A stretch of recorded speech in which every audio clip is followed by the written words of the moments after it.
교재 95페이지 보겠습니다. 1장은 하나님께서 이스라엘을 사랑하여 선택하셨지만 백성들은 죄악을 멈추지 않았다고 말합니다. 말라기는 제사장들이 부정한 제물을 바쳐서 하나님의 제단을 더럽힌 죄악상을 말합니다. 2장에는 하나님께 드려야 할 제물로 자신들의 탐욕만 채우고 언약을 파기한 제사장들에 대한 저주가 나옵니다. 또한 말라기는 이방신을 숭배하는 사람들과 결혼한 유다 백성을 질책하고 율법을 거슬러 이혼하는 이들을 책망합니다. 말라기는 구약의 마지막 책입니다. 말라기라는 선지자는 그 이름 뜻이 나의 사자 이런 뜻입니다. 하나님 말씀을 전하는 나의 사자로 하나님이 세우셨다 하는 것이죠. 그 마지막 책인데 우리가 꼭 끝말자가 한자에 있지 않습니까? 그 말라기는 마지막 책이다 이렇게 생각하면 어렵지가 않을 것 같습니다. 말라기서의 배경을 잠깐 생각해 보면 이제 이스라엘이 옛날에 망하고 남유다가 망한 다음에 바벨론으로 넘어갔다가 바벨론이 바사의 멸망을 당하고 바사 왕 고레스는 식민지에 있던 백성들에게 다 자기 고향으로 돌아가도 좋다 해서 이제 돌아오는 거죠. 그걸 포로 귀환이라고 말씀드렸습니다. 포로로 돌아와서 이제 70년 정도 동안 나라를 비웠으니까 황폐한 나라에 다시 돌아왔을 때 포로 귀환을 한 다음에 어떻게 해야 되는가, 이걸 기록한 선지자가 3명이라고 말씀드렸습니다. 구약의 제일 마지막 3권, 학개, 스가랴, 말라기. 학개는 돌아와서 성전 기초만 해놓고 나서 방해받는다고 성전도 안 짓고 자기 집만 예쁘게 짓고 성전 건축을 다시 시작하라, 이게 학개 선지자고, 스가랴는 성전 건축도 중요하지만 이 나라가 70년간 온갖 법률과 제도와 사회 정의가 다 땅에 떨어졌는데 하나님 섬기면서 이 나라가 새로운 나라가 되기 위해서 무엇을 신경 쓰고 집중해야 되는가, 새 나라가 되기 위한 새로운 기틀에 대한 것이 스가랴서 말씀입니다. 오늘부터 보는 말라기, 이제 내일까지 볼 텐데, 이 말라기서의 주제는 이 남유다 백성들의 신앙적인 바르지 않은 태도에 대해서 하나님께서 고쳐주시는 그런 내용입니다. 말라기가 활동한 게 기원전 430년쯤 됩니다. 기원전 430년. 그러면 남유다 백성들이 아까 말씀드린 대로 학개가 돌아와서 성전 건축을 재개하라 해서 성전을 지었죠. 성전 건축을 마무리한 게 기원전 516년 정도 됩니다. 그러니까 돌아와서 성전을 기초만 했다가 성전을 이제 새롭게 짓고 했는데, 그러니까 이제 남유다 사람들은 하나님이 남유다 우리 백성들한테 성전 지으라고 하지 않았습니까? 성전 지었습니다. 성전 지었으면 복을 주셔야지 왜 성전 지었는데도 복을 안 주십니까? 이런 불만이 있습니다. 예배당 지었으면 복을 주셔야지 왜 안 주십니까? 여기에 대한 말라기 선지자를 통한 하나님의 말씀, 그게 이제 말라기서의 주제입니다. 자, 한번 보겠습니다. 1장 2절 보십시오. 1장은 문답형인데요, 1장 2절 함께 읽어봅니다. 시작. 여호와께서 이르시되 내가 너희를 사랑하였노라 하나 너희는 이르기를 주께서 어떻게 우리를 사랑하셨나이까 하는도다. 나 여호와가 말하노라. 에서는 야곱의 형이 아니냐. 그러나 내가 야곱을 사랑하였고. 아멘. 하나님이 남유다 백성들에게 내가 너희를 사랑한다 이렇게 말씀을 하셨는데, 남유다 백성들이 대뜸 이렇게 말합니다. 주께서 어떻게 우리를 사랑하셨습니까? 하나님 우리를 사랑하신다고요? 우린 못 느끼겠습니다. 아니, 돌아와서 성전도 짓고 하면 복에 복을 좀 많이 주셔야지 복도 안 주고 우리 보고 뭐 하라고 합니까? 하나님 우리한테 복도 안 주는데 뭘 우리 보고 자꾸 내가 너를 사랑하노라, 내가 너를 사랑하노라 이렇게 말씀하십니까? 자, 이게 오늘 우리로 적용을 해보면, 하나님, 내가 그래도 교회 집사 아닙니까? 내가 주일날 되면 예배도 드리지 않습니까? 헌금도 가끔 하지 않습니까?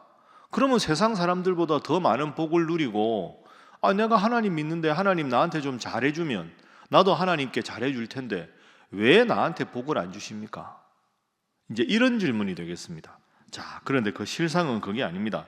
하나님께서 뭐라고 말씀하시는지 보십시오. 1장 6절. 내 이름을 멸시하는 제사장들아. 하나님의 징계입니다. 내 이름을 원래 어떻게 돼야 되겠습니까? 경외하는 제사장들아. 이래야 맞을 거 아닙니까? 내 이름을 멸시하는 제사장들. 그러니까 제사장들이 제사는 드리는데 하나님을 사랑하는 마음은 없는 형식적인 예배와 제사만 드리는 제사장들을 꾸짖는 겁니다. 6절. 7절 보십시오. 6절 맨 마지막에 제사장들이 우리가 언제 하나님 이름을 멸시했습니까? 6절 처음에 하나님이 내 이름을 멸시하는 제사장들아, 하나님 우리가 언제 주의 이름을 멸시했다고 그러십니까? 하나님 대답이 7절에 나옵니다.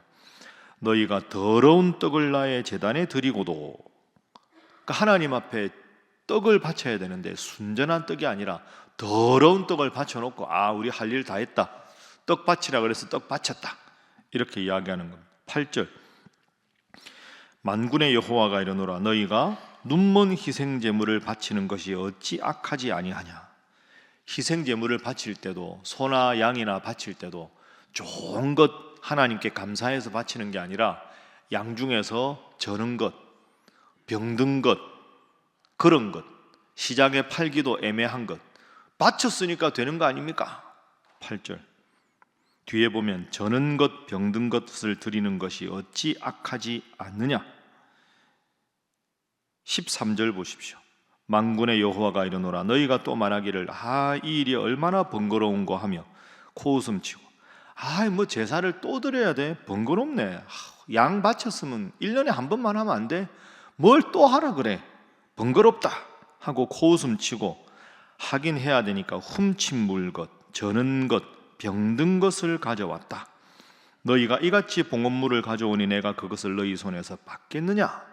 자, 그러니까 1장의 핵심, 말라기서의 핵심은 이겁니다. 하나님 예배당 지었으니까 왜 복을 안 주십니까? 하나님이 헌물하라면서요.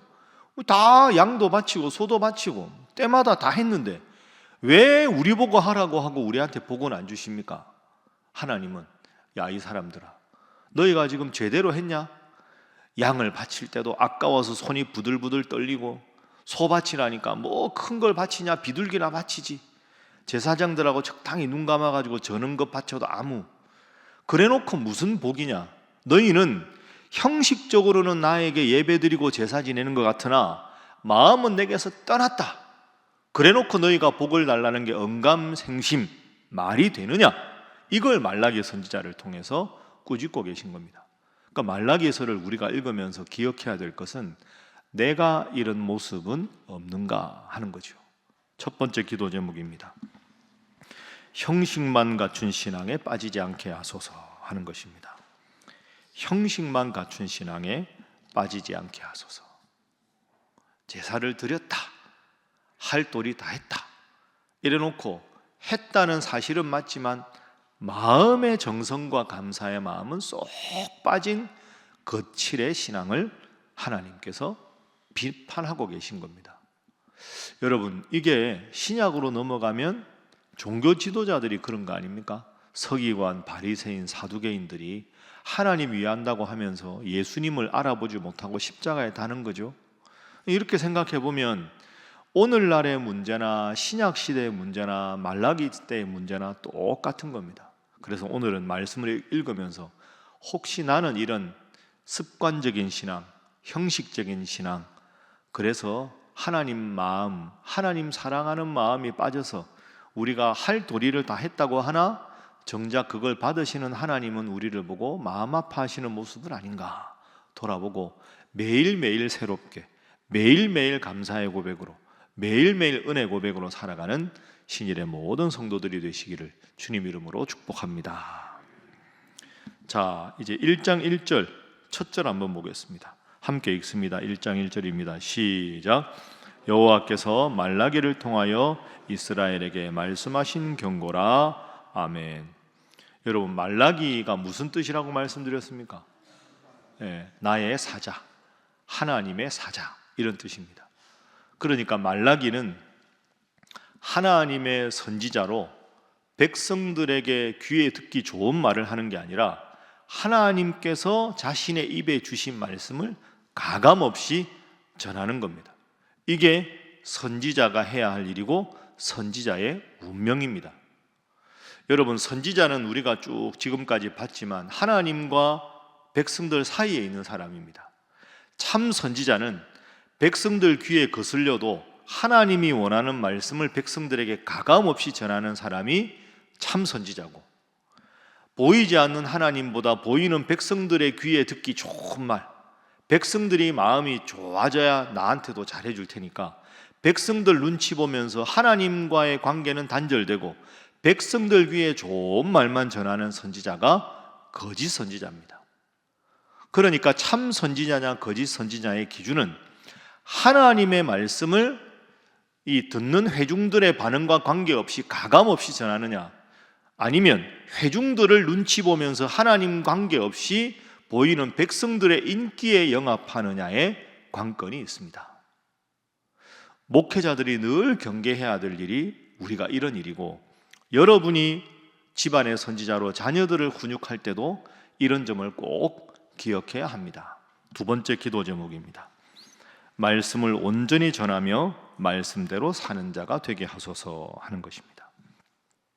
말씀을 온전히 전하며 말씀대로 사는 자가 되게 하소서. 목회자는 말씀을 정확하게 전하고, 여러분들은 가정에서 자녀들에게 말씀대로 사는 모범을 보여서 자녀들과 아니면 구역 식구들이나 남녀 선교회나 말씀대로 사는 모범이 필요하다 하는 거죠. 요나도 생각해 보십시오. 요나가 뜻이 비둘기라고 말씀드렸죠. 옛날에 이렇게 비둘기 다리에다가 이렇게 정보를 해서 이렇게 전하는 메신저, 아미떼라고 하는 요나의 아버지가 너는 하나님의 메신저가 되라, 말라기 너는 하나님 말씀을 그대로 전하는 자가 되라.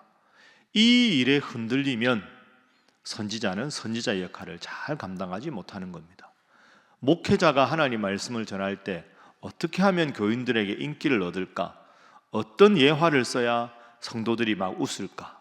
어떻게 하면 예배 끝나고 나서 목사님 설교가 참 좋습니다, 자꾸 그런 반응에 신경을 쓰다 보면 그게 목사의 타락입니다.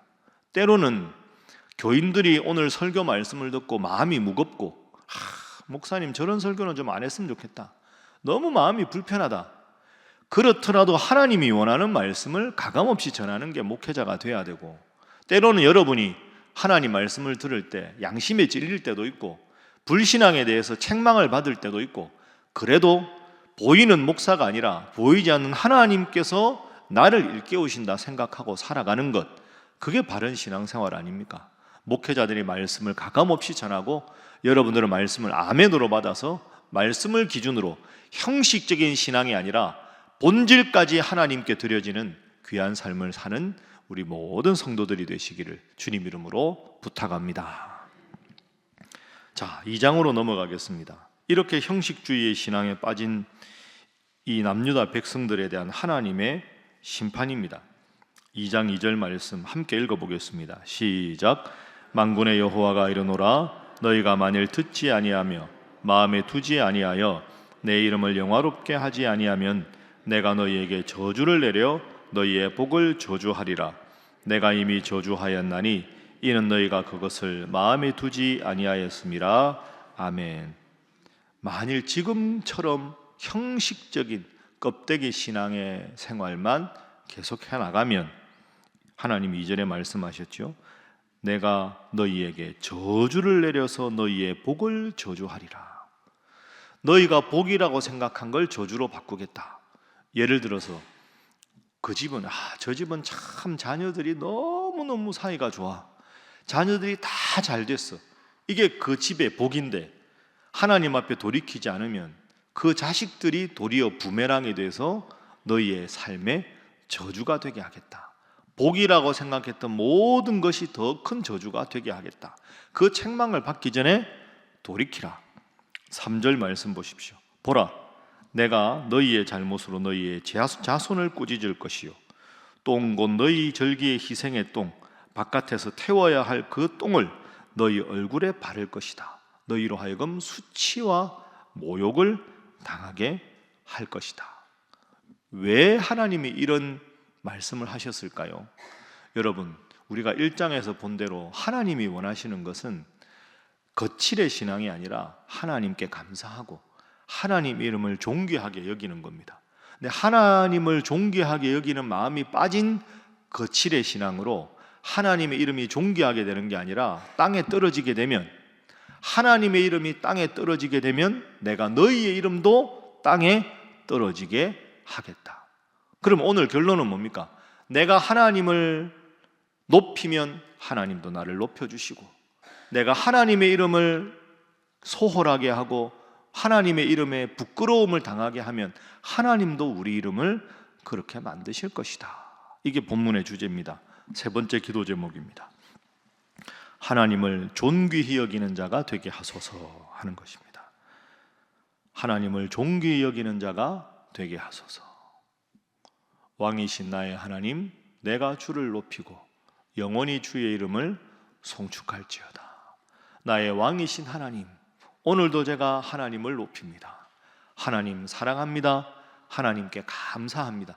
하나님을 높이는 만큼 하나님도 나를 높여주신다 생각하고 늘 마음으로 하나님께 감사하고 하나님을 높이는 삶을 사셔서 하나님께서 오늘 또 높여주시고 더 높여주시는 복된 삶 살아가시기를 주님 이름으로 축복합니다. 기도하겠습니다. 하나님, 나는 말라기 선지자 당시와 같은 형식적인 신앙에 빠져 있지 않은가 돌아보게 하시며 마음으로 주님께 진심으로 감사하며 예배와 말씀 듣는 일에 집중하게 하시고 주님을 존귀하게 여기게 하여 주옵소서. 말씀을 전하는 목회자들 말씀만 잘 전하게 하시고 듣는 성도들은 하나님의 말씀으로 받는 은혜로운 우리 신일교회 되게 하여 주시옵소서. 대선이 얼마 남지 않았습니다. 하나님께서 이 나라를 지켜주시고 하나님의 강하고 능력 있는 팔에 이 나라를 지키시고 보호하여 주시옵소서. 함께 기도합니다. 주여 믿습니다. 주여 믿습니다. 주여 믿습니다.